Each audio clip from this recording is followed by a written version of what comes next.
Bom, então, eu estou gravando aqui essa aula para a turma de Inferência 2. Eu vou falar para vocês aqui do capítulo 4. Então, capítulo 4, eu vou fazer uma introdução aqui, vou fazer mais ou menos umas 3 ou 4 gravações do capítulo 4. Meu nome é professor Fernando. Acho que vocês devem se lembrar de mim em disciplinas como métodos computacionais, e disciplinas como Inferência 1 também. Bom, então vocês estão continuando a Inferência 2. Quando vocês estiverem vendo essa aula agora, vocês já devem ter visto o capítulo 3.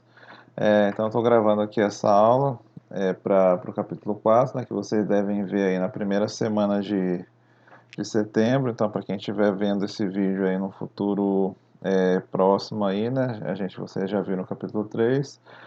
Se vocês estiverem vendo isso num futuro distante, a gente está vendo aqui no ano de 2020. Esse aqui é o ano do coronavírus, para quem não lembrar. Bom, então, brincadeiras à parte aí, né?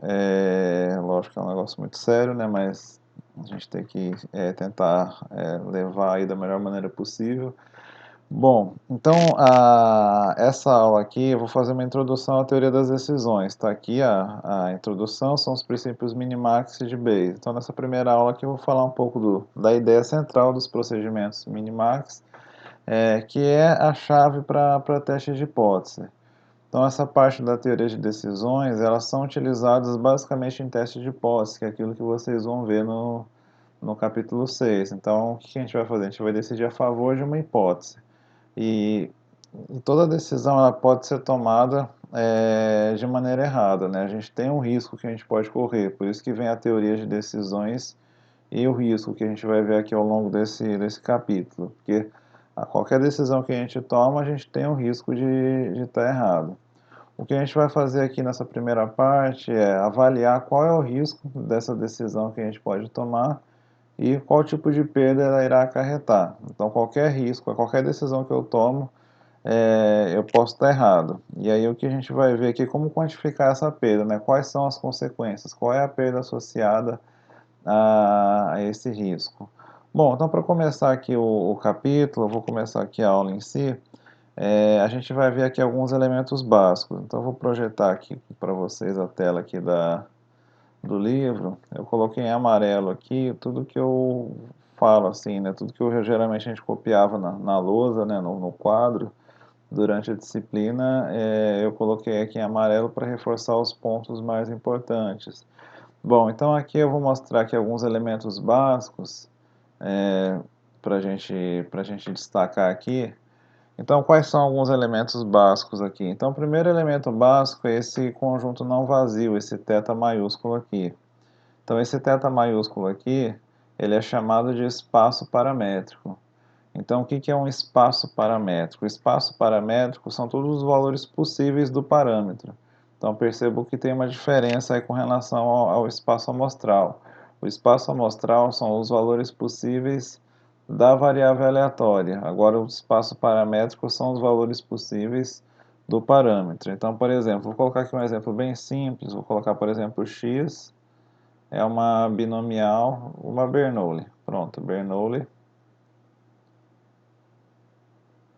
Uma Bernoulli P. Então, qual é o espaço amostral? O espaço amostral, que a gente geralmente chama de ômega, seria os resultados possíveis do evento de Bernoulli. Seria 0 ou 1. Agora, o espaço paramétrico são os valores possíveis de P. Qual seria a proporção? Então, a proporção ela é 0, um intervalo entre 0 e 1. Seria um intervalo real entre 0 e 1. Então, aqui é 0 ou 1 e aqui é o intervalo. Então, sempre é bom a gente sempre ter essa associação aqui, né? Que a gente tem o intervalo. Então, por exemplo, se eu tenho x é uma exponencial lambda, então eu vou ter que... O que é o espaço paramétrico? São todos os valores possíveis de lambda. Então, obviamente, o lambda, ele não pode ser, por exemplo, negativo, né? Ele só é positivo. Deixa eu colocar aqui o pincel um pouco mais fino. Pronto, aqui vai ficar melhor para escrever. Então, se eu tenho, por exemplo, vou colocar aqui um outro exemplo, x é uma exponencial lambda, então eu vou ter que lambda, eu sei que ele é maior do que zero. Não existe uma exponencial menos 1, menos 2. Ela é maior do que zero. Então, o espaço paramétrico são os valores onde variam, são os resultados possíveis do parâmetro. Bom, em outro conjunto aqui que vem na introdução à teoria da decisão, é o conjunto A, esse Azinho aqui, né, que eu chamo aqui coloquialmente de um Azinho mais sofisticado, né. Então, esse conjunto A aqui são as possíveis ações que podem ser tomadas. Então, seria qual o valor que eu poderia atribuir para o parâmetro, né? Ou qual o intervalo de valores que eu posso atribuir para o parâmetro.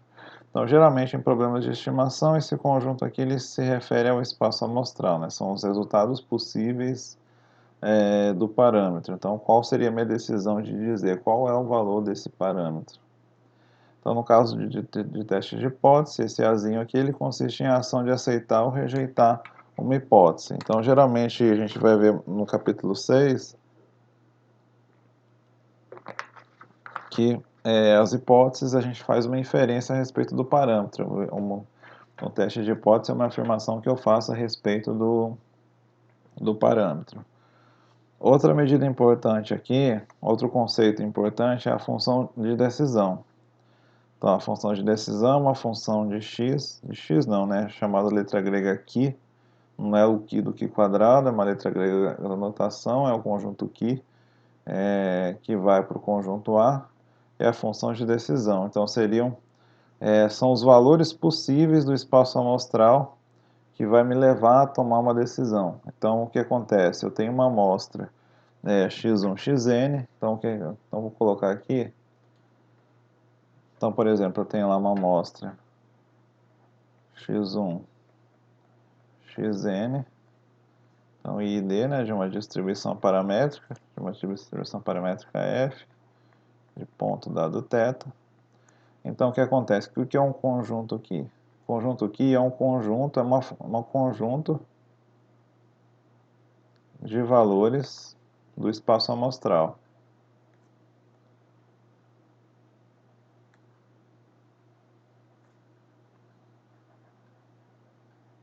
É um conjunto de valores no espaço amostral que vai me levar a tomar determinadas decisões. Então, que leva a tomar decisões. Que leva a tomada de decisão. A tomada de decisão. Então, são esses valores aqui. Então, dependendo de como são esses valores aqui, na amostra, eu vou tomar uma decisão ou outra. Baseado naquilo que eu tenho na amostra, eu vou tomar uma decisão. Então, eu tenho que tomar uma decisão de aceitar ou não uma hipótese, né? Aceitar ou não qual seria o valor verdadeiro desse parâmetro aqui. Então, seria um conjunto de valores que eu iria tomar essa decisão aqui. Então, eu posso ter uma função de decisão. Então, por exemplo, poderia pegar a média, por exemplo. A média seria uma possível função de decisão. Eu posso usar ela para tomar minha decisão, mas eu posso ter várias funções de decisão. Então, o que eu estou dizendo aqui, eu posso ter diferentes tipos de funções de decisão. Então, o que a gente tem que fazer como estatístico é procurar um procedimento que seja melhor segundo algum critério. Então, aqui a gente vai ver aqui alguns critérios para escolher qual seria a melhor decisão, né? Qual seria a melhor medida para eu decidir, que iria me ajudar a decidir com o menor erro possível qual seria o valor verdadeiro do parâmetro θ. Então, a gente vai ver aqui alguns dos procedimentos, né? Então, esses são os elementos básicos. Tem mais alguma coisa aqui? Continuando aqui, a função de perda. Então, a função de perda se eu tomo uma decisão e ela está errada, eu vou ter uma perda associada à decisão. Então, o que é o L de θ? O θ seria o valor verdadeiro do parâmetro e o A é a decisão que eu tomei a respeito do parâmetro. Então, eu vou dizer que o A é tal valor e o θ seria o valor verdadeiro. Então, se eu errei, se eu tomei a decisão errada, eu vou ter uma perda associada a esse erro. Então, quanto maior for esse erro, se esse erro for um erro muito grande, então, ou seja, se eu fiquei muito distante do valor verdadeiro, o ideal é que minha função perda seja maior. Existem vários tipos de função perda, mas intuitivamente uma função perda seria isso, né? Eu estou quantificando aquela perda de tomar uma decisão que não é a decisão correta. Então, algumas propriedades aqui da função perda. Então, L de θ A é sempre maior ou igual que zero, então eu quantifico a perda em valor absoluto.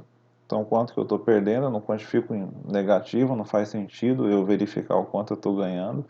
Eu estou quantificando o risco, né? E, então, ela tem que ser sempre maior ou igual que zero, a minha perda. E a função perda, ela é zero quando o A é igual a θ. Ou seja, o que significa isso aqui? A igual a θ é a minha decisão A é a decisão acertada. Então, tomei a decisão. Então, nesse caso aqui, eu tomei a decisão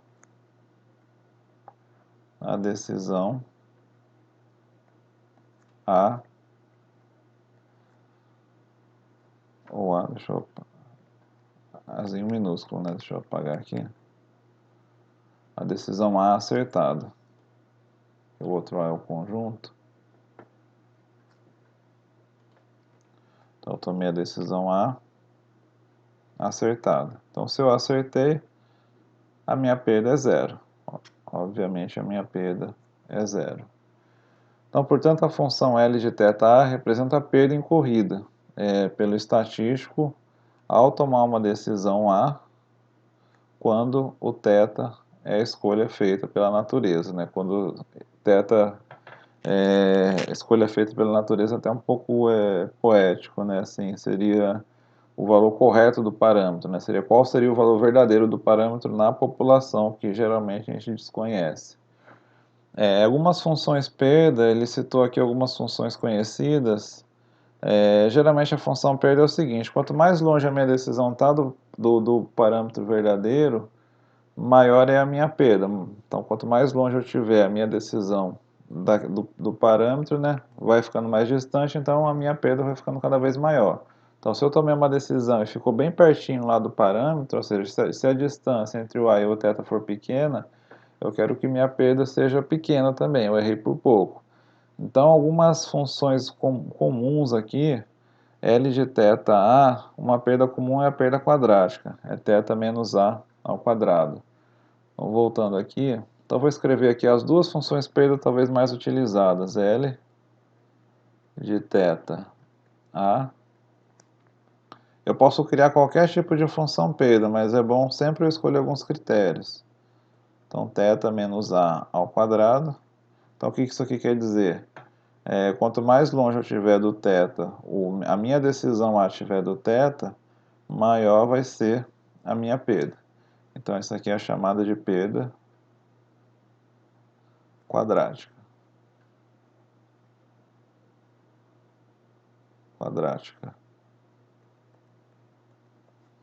Outra função é a perda absoluta. Θ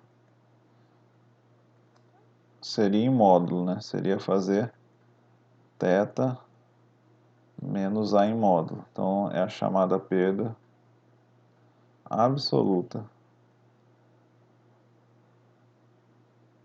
Então, quanto mais distante a minha decisão A for de θ, maior a minha perda também, né? Ela tem uma ideia parecida com a perda quadrática. Outra perda conhecida é L de θ A. L de θ A. Aqui ficou feio, né? Deixa eu voltar aqui um pouco. Botar o ponto e vírgula direito. L de θ A seria um C θ diferente de A e zero caso contrário. Então, o que acontece? Se o θ for igual a A, a minha perda vai ser zero, eu acertei. Agora, se eu errei, para qualquer A diferente de θ, para qualquer decisão diferente de θ, a minha perda vai ser exatamente igual. Então, seria uma perda ou tudo ou nada, né? Se eu fiquei distante lá do valor verdadeiro, ou próximo do valor verdadeiro, desde que assim, eu não fiquei igual ao valor verdadeiro, eu já perdi a perda, tanto faz a perda que eu tenho aqui.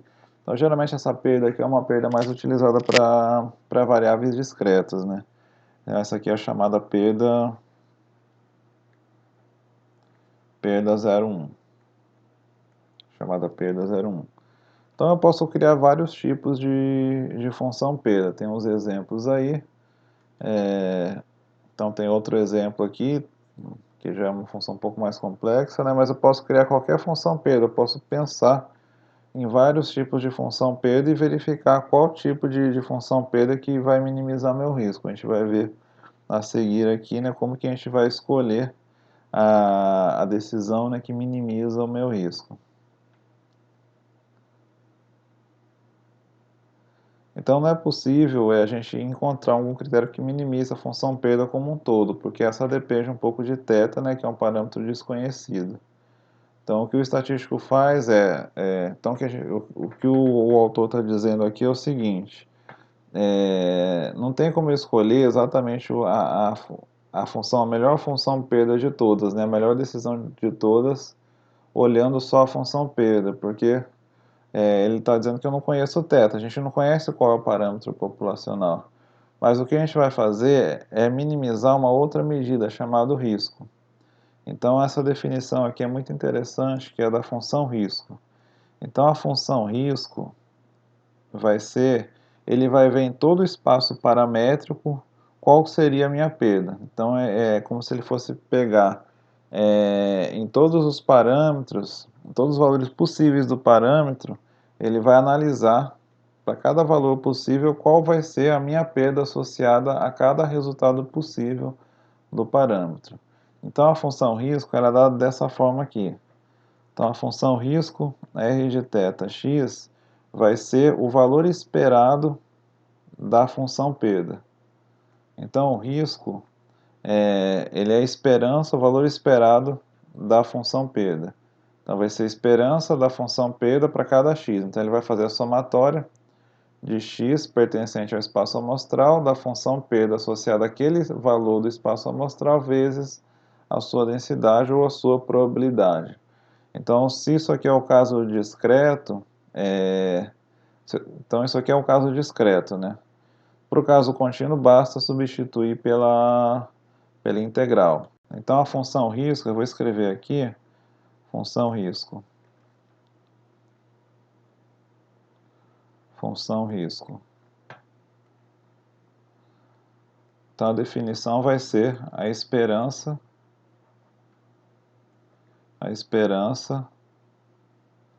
da função perda.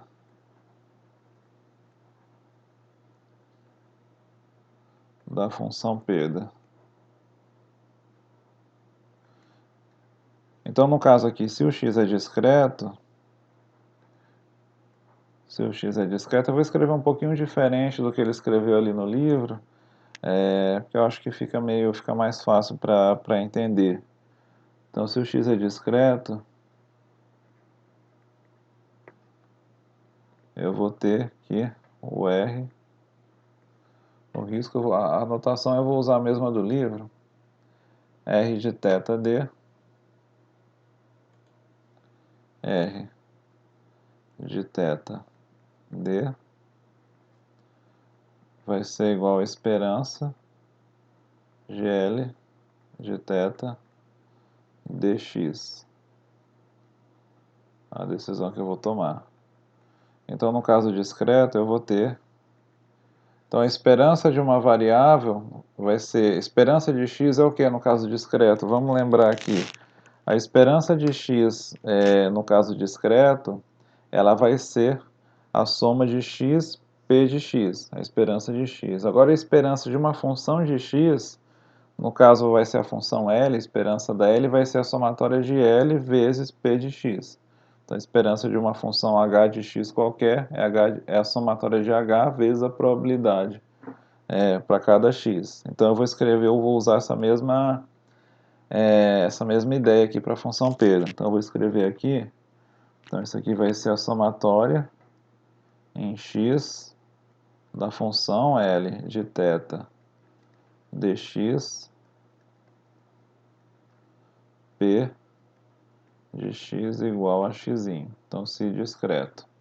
Agora, se x é contínuo, é a mesma ideia, mas só que eu vou substituir a somatória pela integral, que nem a gente faz nas variáveis contínuas, né? Quando eu estou analisando, em vez de trabalhar com a discreta, eu trabalho com a contínua, eu vou ter que r de θ d é igual, aí eu vou escrever aqui no quadradinho de baixo, vou fazer mais aqui para não ficar muito apertado, então vai ser integral, então eu vou fazer integral no espaço paramétrico, no espaço amostral, desculpa, integral no espaço amostral, L de θ dx, vezes, no caso, em vez de probabilidade, a densidade, né? F de x dado θ dx.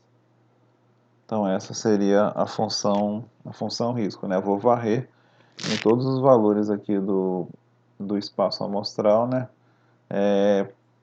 Calcular a perda para cada um deles associada com a sua densidade, no caso discreto, com a sua probabilidade. Então, é como se eu ponderasse. Então, por exemplo, os valores de x que têm mais probabilidade, eles vão ter um peso maior no meu risco. Então, eles vão ter um peso maior. Então, se eu tenho um xzinho com uma probabilidade muito grande, ele vai ter um peso grande no meu risco. Agora, se eu tenho um xzinho com probabilidade muito pequena, o que acontece? Ele vai ter um peso menor no cálculo do meu risco. Então, mesmo que a perda seja uma perda grande, se essa probabilidade é uma probabilidade muito pequena de ocorrer, ela não vai acarretar um risco muito grande, porque eu não estou correndo um risco muito grande nesse caso, porque a minha probabilidade de acontecer tal evento é pequena. Então, a função risco ela meio que pondera, né? Ela pondera essas probabilidades dos eventos, né? Então, eventos com pouca probabilidade, eu não vou correr muito risco, mesmo que a perda seja grande. Então, eu vou correr um risco muito grande quando a minha probabilidade é grande e a minha função perda também é grande naquele ponto de x. Então, para aqueles valores possíveis de x, né? Se eu tenho uma perda, a minha perda vai acarretar numa perda muito grande, a probabilidade é grande, aí eu vou ter um risco maior. Então, o risco ele meio que pondera isso, ele pondera essas probabilidades. E a mesma coisa vale, que eu falei para discreta, vale também para contínua, né? Para variável contínua, as regiões onde a densidade é maior, eu vou ter um risco maior associado àquele erro.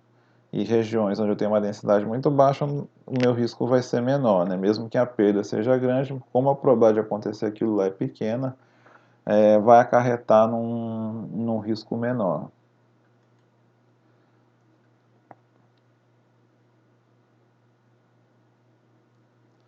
Bom, então geralmente quando eu tenho uma amostra x1, xn, geralmente esse f de x dado θ corresponde à densidade ou à probabilidade dos dados que a gente viu no capítulo anterior, que é a função de verossimilhança. Então, a decisão, né, vou me basear nas observações e a f, a minha probabilidade de x ser igual a um x vai ser a minha função de verossimilhança. Então, geralmente essa f de x, quando eu tenho uma amostra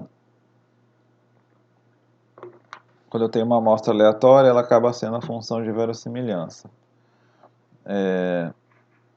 E aí essa perda média aqui, geralmente ela é uma função do parâmetro θ. Então, a perda eu vou calcular baseado no parâmetro θ e a gente vai verificar, né, os valores possíveis aqui de x, né, e vai ver os resultados possíveis de θ.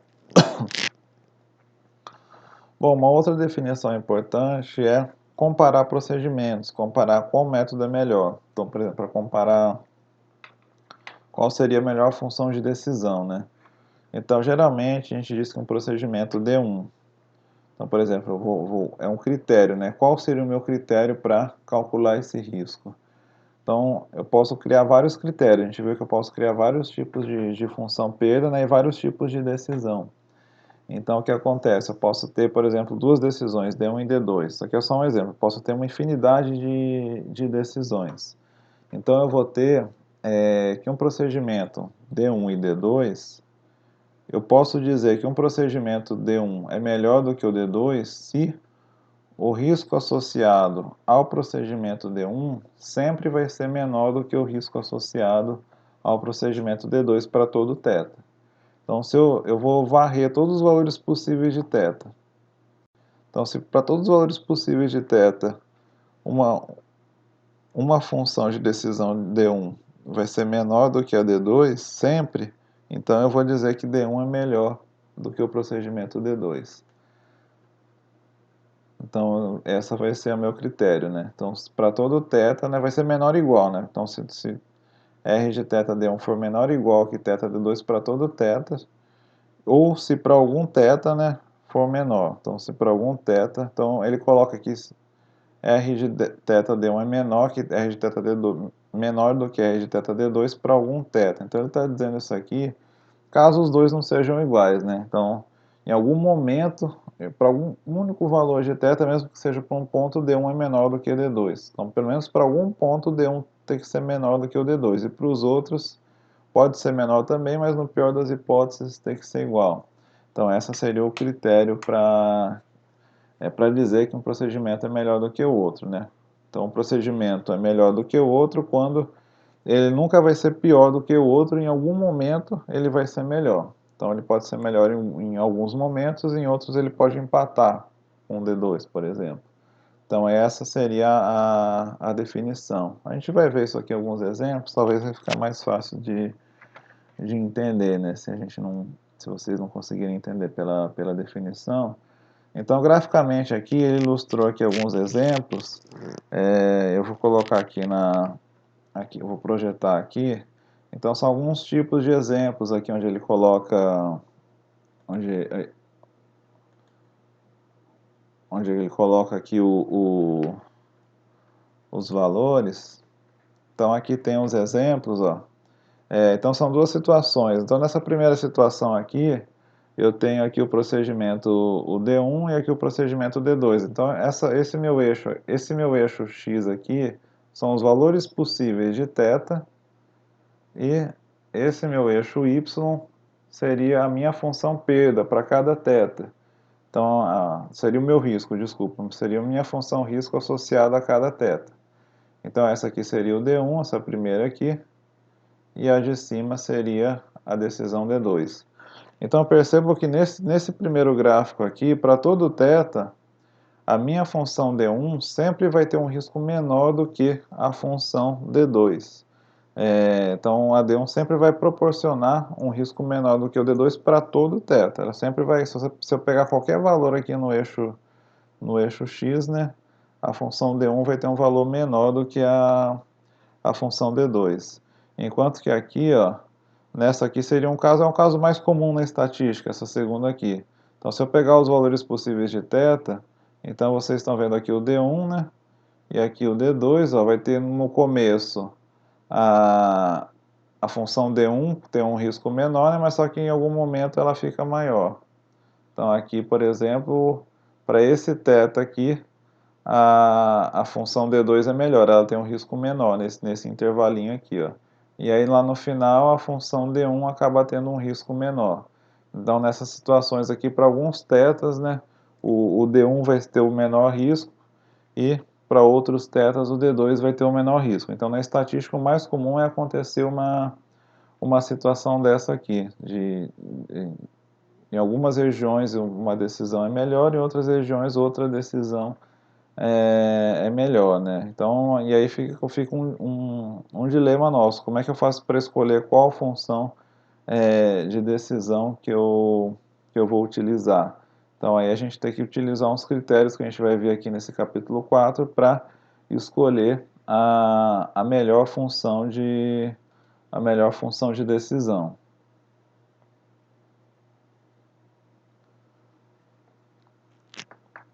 Bom, então voltando aqui para o slide. Então, no mais comum vai ser acontecer isso aqui, né? Então, eu vou mostrar um exemplo aqui bem simples aqui, que seria o caso mais simples de todo, onde o espaço paramétrico é discreto. Então, no caso aqui, o espaço paramétrico não é intervalo, só tem dois valores possíveis aqui. E a gente vai calcular o risco associado a cada decisão. Bom, então como é que funciona esse exemplo aqui? Exemplo 4.1.1. Então suponha que uma moeda apresenta a cara com probabilidade θ igual a 1/3 ou 2/3. Então, o que isso quer dizer? Isso quer dizer que eu tenho eu tenho uma moeda aqui, eu estou com uma moeda na mão e eu sei que a minha probabilidade de cara ou é 1/3 ou 2/3. Então vamos supor que eu peguei uma moeda. Então essa moeda aqui, deixa eu ver se eu tenho alguma moeda. Eu acho que não. Bom, então eu tenho duas moedas aqui. Então vamos supor que essa moeda aqui eu tenho probabilidade de ter 1/3 de cara, essa moedinha maior aqui. E essa moedinha menor eu tenho uma probabilidade de 2/3 de cara. Então vamos supor que eu embaralhei ela.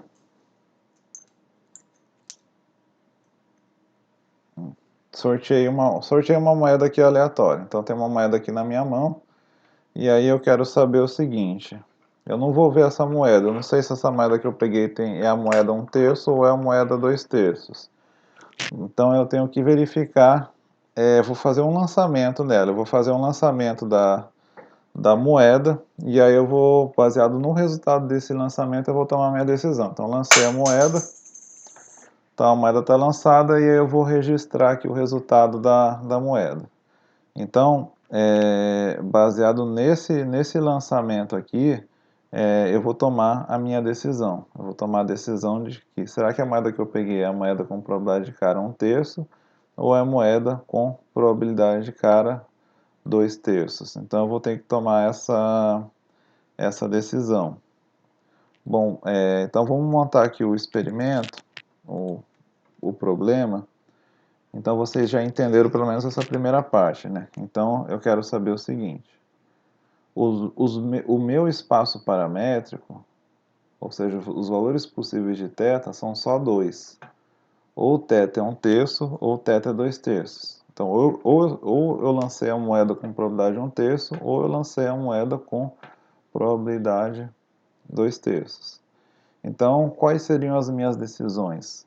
As minhas decisões possíveis seria dizer que a moeda que eu peguei é 1/3 ou a moeda que eu peguei é 2/3. Então, essas seriam os meus possíveis decisões que eu posso tomar. Dizer que a moeda é 1/3 ou dizer que a moeda é 2/3.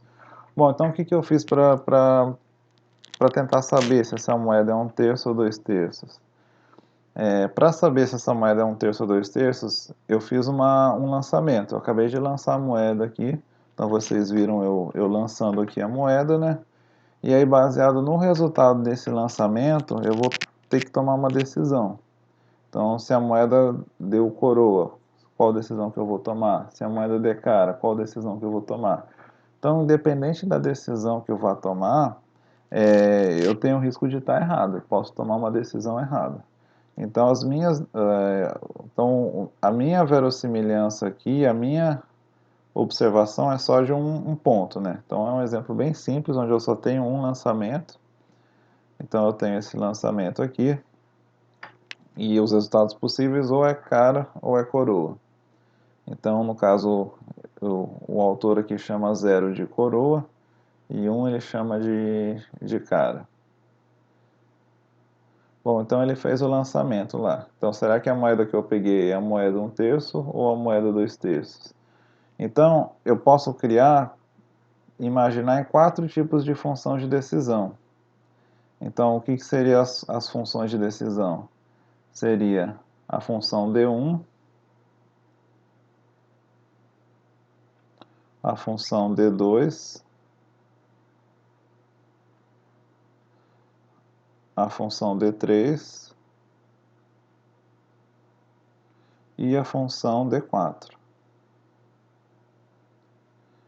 Então, vamos interpretar o que seria cada função. Então, aqui eu tenho o que seria a função D1. Então, significa o seguinte: se o meu lançamento der coroa, eu vou dizer que a moeda que eu peguei é a moeda que tem probabilidade de 1/3 só de cara. E se a minha decisão se a minha decisão for Desculpa, se o meu lançamento der cara, eu vou dizer que a moeda é uma moeda que tem probabilidade de 2/3 de cara. Então eu vou escrever aqui o exemplo aqui. Seria o mais natural, né? Se a gente fosse pensar se a gente fosse pensar, então vou colocar aqui D1. Então se sair coroa, ou seja, se o meu resultado sair coroa, a minha decisão é dizer que essa moeda tem uma probabilidade baixa de dar cara, 1/3. E se o resultado do meu lançamento é cara, eu vou dizer que é uma moeda que a moeda que eu sorteei é a moeda que tem probabilidade de 2/3 de cara. Bom, vamos ver aqui as outras funções de decisão que ele escolheu aqui. Essa segunda função de decisão, se sair coroa, ele vai dizer que a moeda é moeda com probabilidade de 1/3. E se sair cara, ele vai dizer que a moeda é moeda com probabilidade de 1/3. Então, o que significa essa função D2 aqui? Independente de qual é o resultado do lançamento, eu vou sempre dizer que a moeda vai ser a moeda com probabilidade 1/3. Então, essa segunda função de decisão aqui seria dizer que a moeda sempre vai ser a que tem probabilidade de 1/3.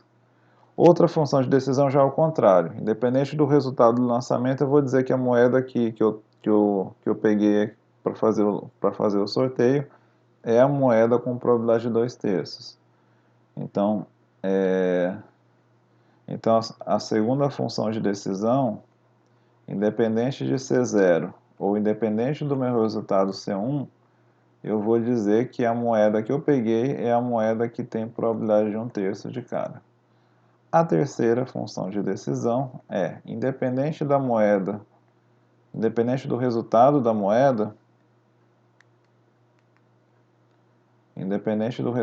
moeda, eu vou dizer que a probabilidade é 2/3. E a função D4 seria o contrário da primeira.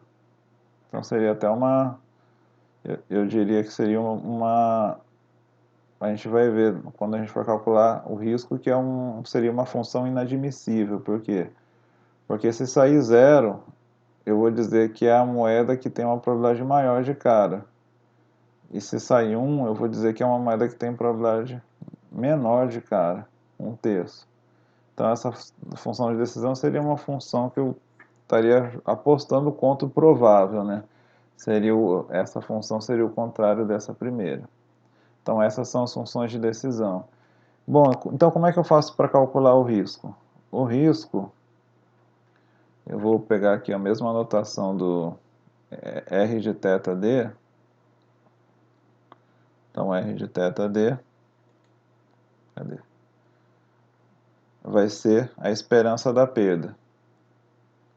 Então, no caso aqui, R de θD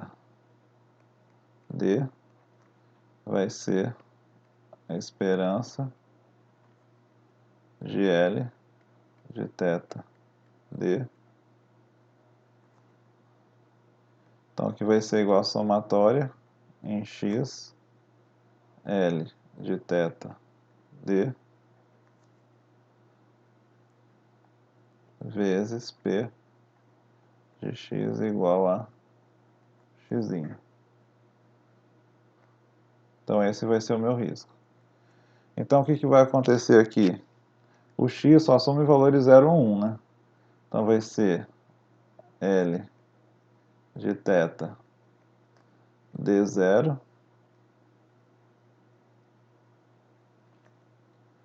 vezes P de x igual a 0 mais L de θ D1 vezes P de x igual a 1. Então, se o x é uma Bernoulli θ, então se x, vou colocar aqui, se x é uma Bernoulli θ, o que que eu sei? Eu sei que a probabilidade de x ser igual a zero é 1 menos θ,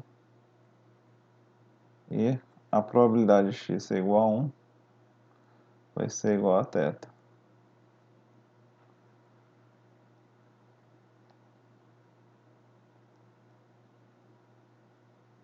Então isso aqui vai ser L de θ d zero vezes 1 menos θ mais L de θ d1 vezes θ. Então essa aqui vai ser a minha função risco. Bom, então o que a gente tem que fazer é calcular o risco. Então o que a gente tem que fazer é calcular o risco para cada θ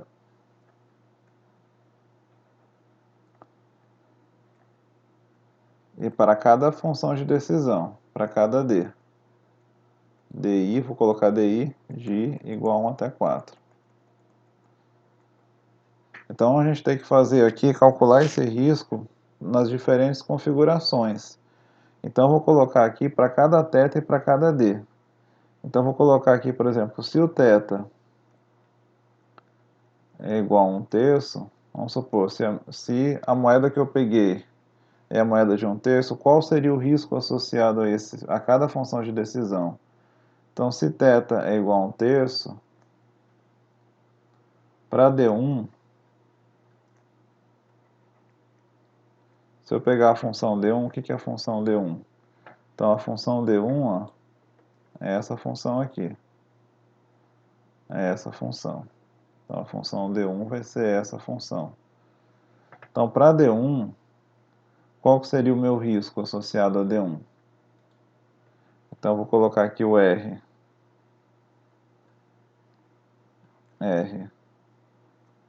de 1/3 D1 vai ser igual a... Então, no caso, agora o θ vai ser 1/3. Então, no caso, 1 menos θ vai ser 2/3. Então, vai ser L de θ D1 zero. Então, a minha função associada a D1 zero vai ser 1/3. Então, vai ser 1/3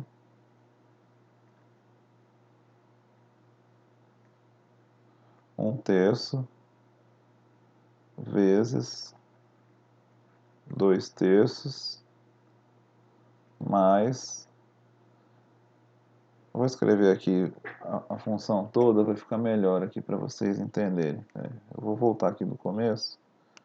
Do jeito que eu estou fazendo aqui vai passar um pouco rápido, né? Então vai ser aqui L de 1/3.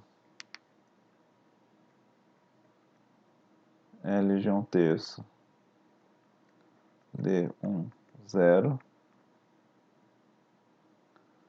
vezes 1 menos θ. Então, se o θ é 1/3, 1 menos θ é 2/3, mais L de 1/3 D1 1 vezes o θ, que é igual a 1/3. Bom, então aqui o que é D1 zero? D1 zero seria, se sair zero, qual é a decisão que eu vou tomar? Então, D1 zero, ó, vai ser 1/3. Então, nesse caso, eu estou tomando a decisão correta. Então, se o D for igual ao θ, então a minha perda sempre vai ser zero. Então, D1 zero é 1/3, é igual a 1/3 aqui. Então, vai ser zero. E agora o D1 vai ser, no caso aqui vai ser 2/3. Então, no caso, a decisão 1 vai ser a decisão errada, né? Vai ser a decisão, aqui eu vou estar cometendo o erro. Então aqui vai ser 2/3 menos 1/3 vezes, né, 1/3. Então vai ficar 0 vezes 2/3 mais 1/3 vezes 1/3, que é igual a 1/9. Então, se o θ verdadeiro é 1/3 e eu usar a função de decisão D1, o meu risco associado a ele vai ser 1/9. Agora, se eu for fazer para o D2, eu vou fazer em outra página aqui.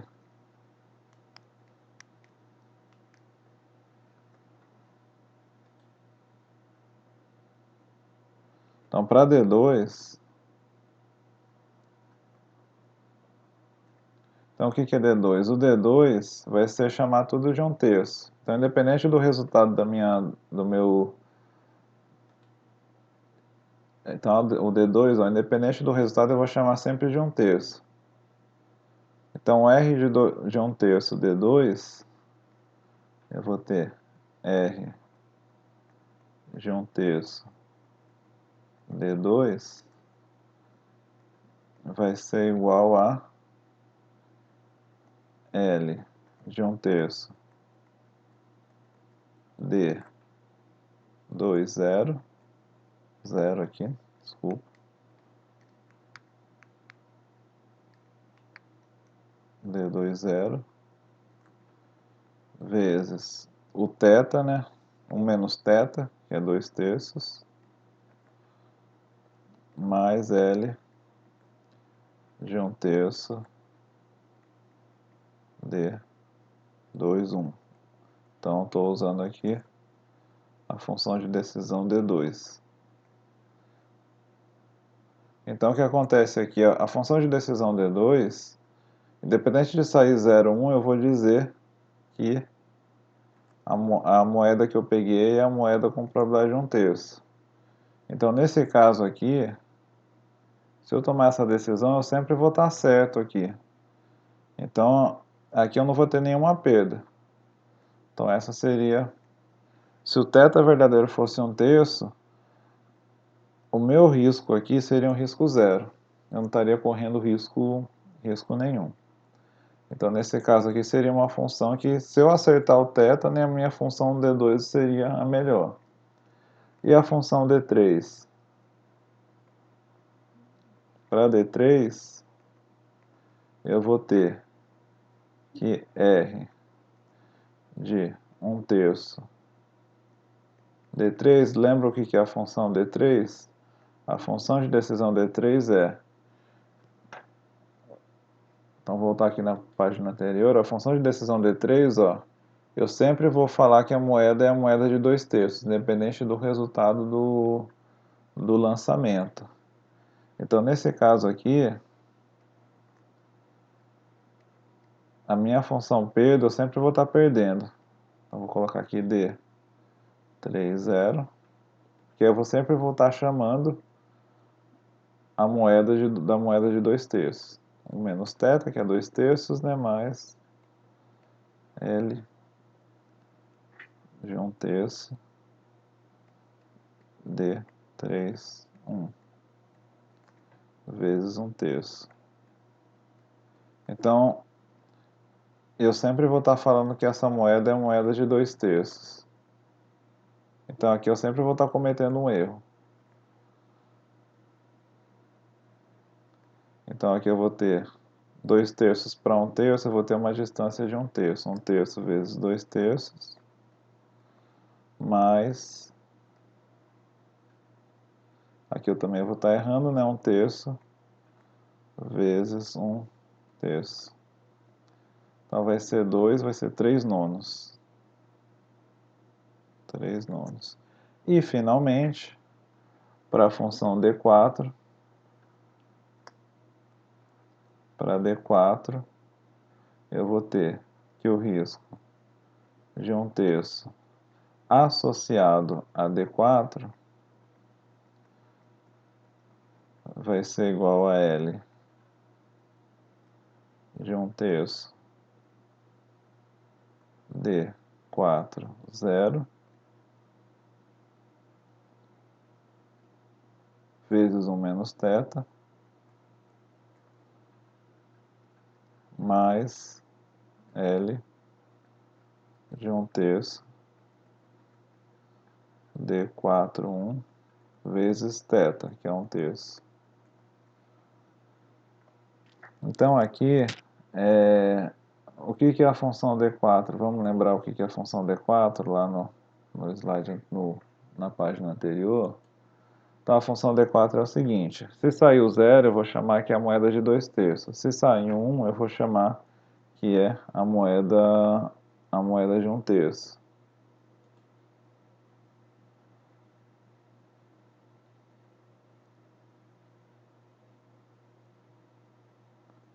Tá. Então, voltando aqui. No caso aqui, então eu vou ter aqui. Então se sair o 0, eu vou dizer que a moeda é de 2/3. Então eu vou estar errado, né? Porque o meu θ é 1/3. Então aqui eu vou ter 1/3 do erro que eu estou cometendo, vezes 2/3. E aqui, se sair o resultado do experimento for 1, eu vou chamar que a moeda de 1/3. Aí eu vou estar tomando a decisão correta. Então isso aqui vai ser 0, então vai ficar 2/3 vezes 1/3 vai ficar igual a 2 nonos. Bom, então eu calculei aqui o meu risco para cada função de decisão pro θ igual a 1/3. Então o que a gente tem que fazer aqui é repetir todo o procedimento para θ igual a 2/3.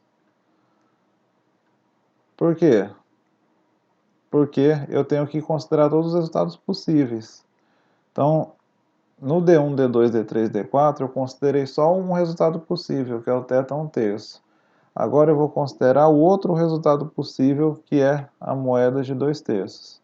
Então eu tenho que repetir o procedimento para os outros Ds. Então para D1, então eu vou repetir aqui para D1. Então eu vou ter que o R, o risco que eu tenho da decisão 1 para a moeda de 2/3, então eu vou fazer agora para D1, vai ser igual a L de 2/3 vezes D1, 0, vezes 1 menos θ, né? P de x igual a 0, 1 menos θ, mais L de 2/3 D2, 1 vezes θ. Então, no caso agora, o que vai mudar aqui quando θ é igual a 2/3? Nosso θ ele passa a ser 2/3 e o nosso 1 menos θ passa a ser 1/3. Então vai mudar. Para todo θ igual a 2/3, agora vai mudar. Então vai ficar desse jeito. Então o R de 2/3, vou criar mais uma página aqui. Então R de 2/3 D1, R de 2/3 D1 é igual a L de 2/3 D1, 0, vezes o 1 menos θ, né? Então o θ é 2/3 agora, então o menos θ é 1/3, mais L de 2/3, vírgula D1, 1, vezes 2/3. Então aqui, então vamos lembrar que se sair a decisão D1, 0, o que era D1, 0 lá? Se sair 0, eu vou dizer que a moeda é 1/3. Mas só que seria a decisão errada, né? Então aqui eu vou estar tendo a perda de 1/3. Vai ficar 1/3 vezes 1/3. E aqui na decisão D1, se sair 1 na decisão D1, vou dizer que a moeda é de 2/3, que é igual ao L aqui, vai ser 0 vezes 2/3. Então isso aqui vai ser igual a 1/9. E para a função de decisão D2? A função de decisão D2, vocês lembram que quando o θ era 1/3, a função de decisão D2 ela tinha um risco 0. Agora vocês vão ver aqui que agora aqui acontece o contrário. Porque o que é a função de decisão D2? A função de decisão D2 é a função que, independente do resultado da moeda, eu sempre vou dizer que a moeda veio de 1/3. Então, se na verdade aqui, que é o que está aqui no slide, ó, aqui no caderno, né, o valor é 2/3, então, independente do resultado, eu vou estar sempre tomando a decisão errada. Então, se o θ é 1/3, o meu risco lá era 0. Agora, se o θ é 2/3, o meu risco aqui vai ser o maior possível. Eu vou estar correndo um risco muito grande. Então, L de 2/3 de 2/0, eu vou estar cometendo um erro aqui. Vou ter uma perda aqui, né? Vezes 1/3. E também vou ter uma perda de 2, 1 vezes 2/3. Então aqui, independente do resultado, a minha decisão D2 era sempre chamar de 1/3, né, a moeda. Então eu vou estar errado se o θ é 2/3. Então meu erro vai ser de 1/3. Então vai ser 1/3 vezes 1/3 mais 1/3 vezes 2/3, que é igual a 3/9, desculpa, 3/9. 3/9. E a função D3? A função D3 já é o contrário, né? R de 2/3 D3 era o seguinte, a função D3 era, então, independente do resultado do lançamento, eu sempre vou chamar a moeda de 2/3. Então, se o meu θ verdadeiro é 2/3, e independente do meu resultado, eu vou dizer que a minha moeda é aquela moeda que tem probabilidade de 2/3, eu nunca vou estar errado. Então, o meu risco nessa configuração vai ser 0. Então, como é que eu faço esse cálculo aqui? Esse cálculo vai ser L de 2/3 de 3/0 vezes 1/3 mais L de 2/3 de 3/1 vezes 2/3. Então, nesse caso aqui, eu sempre vou chamar uma moeda de 2/3 na decisão D3. Então, o que vai acontecer? Isso aqui vai ser 0. A minha perda aqui também vai ser 0. Então, nesse caso, o meu risco nessa configuração vai ser 0.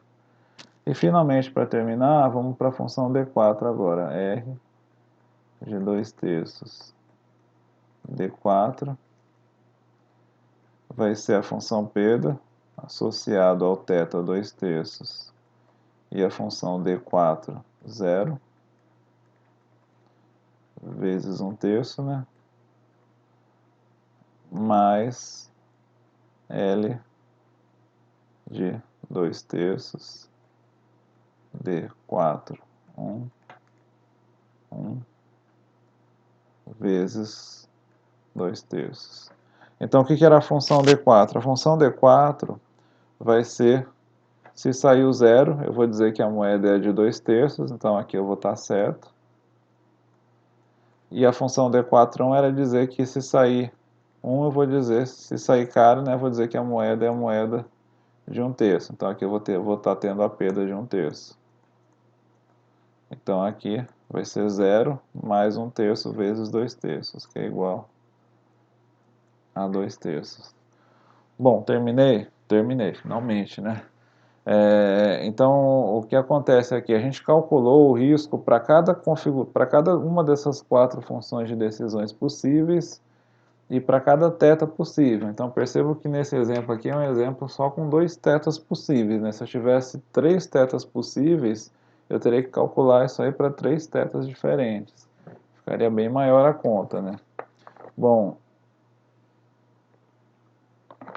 tudo isso é para eu decidir qual é a minha melhor função de decisão. Então, qual vai ser a minha melhor função de decisão? Porque o θ eu não sei qual é o θ verdadeiro.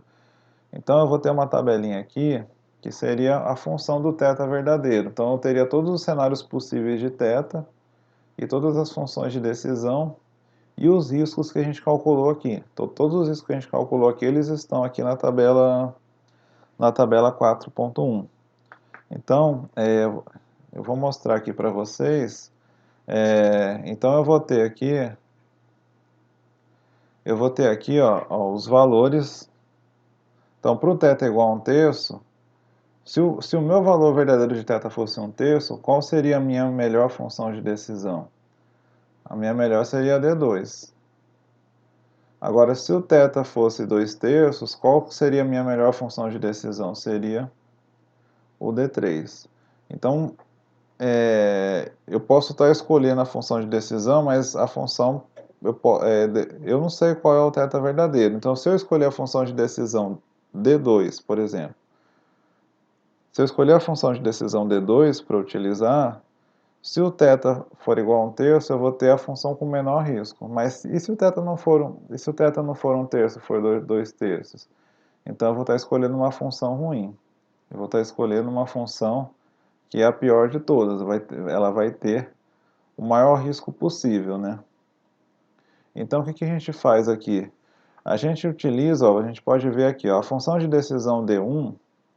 Vamos pensar aqui separadamente cada função de decisão. Então, a função de decisão D1, independente do θ, ela vai ser sempre 1/9. Então, ela sempre vai ter um risco, vou dizer assim, um risco baixo, né? Não vai ser o menor risco de todos para cada configuração, mas nos dois cenários de θ 1/3 e 2/3, ela vai ter um risco baixo, que é 1/9. Se eu pegar aqui embaixo a função D4, independente do θ, ela vai ter um risco um pouco maior. Bom, então o que a gente pode ver aqui é que, se eu comparar diretamente a função D1 com D4, independente do θ, a função D1 sempre vai ter um risco menor do que a função D4. Então vai acontecer que a função D1 sempre vai ser melhor do que a função D4. Então uma coisa que eu já posso afirmar aqui é que a função D4 ela é inadmissível. Então vamos voltar aqui naquele gráfico lá, é como se a função D1 fosse essa aqui embaixo e a função D4 fosse essa de cima. A função D1 sempre vai ter um risco menor do que a função D4. Agora, se eu comparar a função D1 com D2 e a função D2 com D3, ela vai se assemelhar mais com esse tipo aqui de situação. Em alguns lugares de θ, a função D1 é melhor, em outros lugares ela é pior do que se eu comparar com D2 e D3. Então, se eu olhar comparar a função D1 contra D2, a função D1 ela é pior se o θ fosse 1/3, mas só que ela é melhor se o θ é igual a 2/3. Agora, se eu comparar a função D1 com D3, já acontece o contrário. A função D3 ela é pior com θ igual a 1/3, mas só que ela é melhor com θ igual a 2/3. Bom, e aí qual seria a função qual seria a melhor função de decisão para utilizar? Então, um critério que a gente vai ver na próxima aula seriam os critérios minimax. Então, os critérios minimax, eles consistem em minimizar a perda máxima. Então, seria tentar pegar aquela que tem o pior dos cenários não tão ruim, não tão grave, né? Então, o que a gente faz é o seguinte, para cada função de decisão, D1, D2, D3, D4, eu vou calcular o máximo. Então, para todo o θ, eu vou verificar onde está o máximo. Então, por exemplo, para a função D1, para o θ igual a 1/3, para o θ 1/3, o risco é 1/9, para o θ 2/3, o risco também é 1/9. Então, o maior risco que eu vou correr vai ser 1/9. Então, no pior dos cenários, eu vou estar correndo o risco de 1/9. Agora, para a função D2, Se sair esse θ, eu tenho risco zero, mas se sair esse θ, eu tenho risco 1/3. Então, o meu pior cenário aqui para o D2 vai ser 1/3. Para o D3, o meu pior cenário para o D3 vai ser 1/3 também, que é o máximo. E para o D4 vai ser 2/9. Então, o que acontece aqui? Se eu quero minimizar o risco máximo, eu quero quero escolher uma decisão que não vai causar um risco muito grande, então eu vou escolher aquele que tem o menor risco máximo. Então, se eu olhar aqui essas quatro, a que tem o menor risco máximo vai ser a função D1. A função D1 vai ser aquela que minimiza o risco máximo. Então, então, independente de eu pegar θ, independente do resultado do parâmetro verdadeiro ser 1/3 ou 2/3, eu vou ter um menor risco máximo, vou ter um risco máximo não muito grande. Enquanto que aqui, no D2, por exemplo, eu posso estar correndo risco zero ou um risco muito grande, 1/3. Então, vai depender muito da sorte de qual é o valor verdadeiro do θ que a gente não conhece. A gente não conhece qual é o valor verdadeiro do parâmetro. Bom, então eu vou terminar por aqui essa primeira gravação. Então, isso aqui é mais para vocês terem uma ideia de função de decisão, né? Assim, esse exemplinho aqui é mais um exemplo introdutório, né? As funções as funções de decisão. Então, aqui eu vou parar por aqui, né? Então, na aula que vem eu vou falar um pouco do procedimento minimax, começar um pouco a falar dele, vou mostrar um exemplo para o caso contínuo, e aí a gente vê também, começa a falar dos estimadores de Bayes. Então aí vocês aí, assistam com calma, né, se precisar, vocês assistam aí mais de uma vez, né, para tentar entender essas questões, tentem dar uma lida no livro também, tentem fazer também alguns exercícios aí. Então, tem alguns exercícios que têm uma ideia parecida. Então, aqui no capítulo 4, vocês podem ver, né, a seção aqui de exercícios. Deixa eu ver aqui a página que está. Então, vocês poderiam fazer aqui alguns exercícios. Por exemplo, 4.1, o item 1. Poderiam fazer também talvez o mais parecido aqui para esse exemplo da aula de hoje, eu diria que seria o exemplo 4.6. Então, 4.6 seria aquele que seria mais próximo. Então, vocês poderiam pensar em fazer o exemplo 4.6. E aí os outros exemplos, acho que o exemplo da aula que vem vai ficar melhor para vocês entenderem. Bom, gente, então é isso. Vou encerrar aqui a gravação.